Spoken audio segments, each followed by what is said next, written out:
अब हम government boys higher secondary कमाल खान जोकियों के बच्चे से सवालात करेंगे।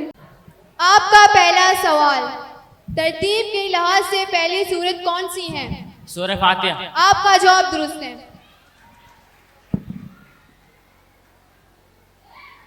आपका दूसरा सवाल, कैफ का किस्सा किस सूरे में बयान किया गया है? सूरह का। आपका जवाब दुरुस्त है।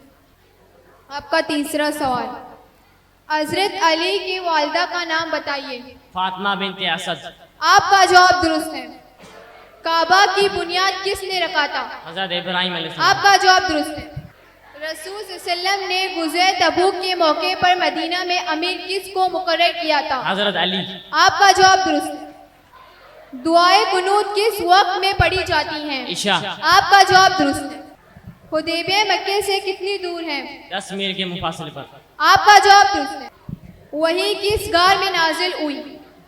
वही किस गार में नाजिल हुई? गार हिरा। आपका जवाब दुरुस्त है।